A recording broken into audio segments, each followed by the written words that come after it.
চলো আজ কারোর জন্য সাজবো না, আজ সাজবো শুধুমাত্র ভগবানের জন্য।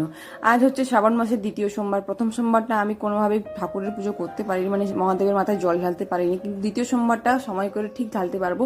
আর আমরা করছি বাড়িতেই পুজো সন্ধ্যেবেলা, কারণ আমি আর পার্থ দুজনেই ঠিক করেছি দুজনে একসঙ্গে জল ঢালবো, তাই জন্য সন্ধ্যেবেলা ঠিক করেছি। আর পুজোটা হবে বাড়িতে। এবার তোমরা অনেকেই ভাবছো যে বাড়িতে পুজো হবে তাহলে এত সুন্দর মেকআপ কেন করছি বা এত মেকআপ কেন করে বসছি। আসলে আমি প্রথমত ছাড়ছি হচ্ছে নিজেকে সুন্দরভাবে প্রেজেন্ট করা। তোমাদেরই মতো কিছু মানুষ আমাকে প্রত্যেক দিনই দেখো, তাই জন্য তোমাদের সামনে একটু সুন্দরভাবে আসার চেষ্টা করি আমি, তাই জন্য সেজেছি। আর দ্বিতীয়ত আমি নিজের জন্য সেজেছি, আমি কারণ স্বাস্থ্য আমি ভীষণ পরিমাণে ভালোবাসি। তাই তোমরা নেক্সট শর্টস দেখতে পাবে আমি এই সাজগোজ নিয়ে সমস্ত ঠাকুরের ভোগ, ঠাকুরের পুজো সব সমস্ত কিছু কমপ্লিট করেছি। আর পরে নিয়েছি নতুন শাড়ি, ছাপা শাড়ি, যেটা আমার সব থেকে প্রিয়। প্রিন্টের শাড়িগুলো আমার বেশ ভালো লাগে। আর আগে কেমন লাগছিল এখন কেমন লাগছে আমাকে বলো। পুরোনো শাড়ি পরতাম, ভাবলাম যে নতুন শাড়িটা যেহেতু আছে সেহেতু ঠাকুরের পুজোর সময় পরেই নি, তাই পরে নিয়েছি। আর কানে আমার কিছুই ছিল না, তাই ছোট্ট মতো ট্যাপটা বা টপ যাই বলো না কারণ এটা পরে নিয়েছি। কেমন লাগছে আমাকে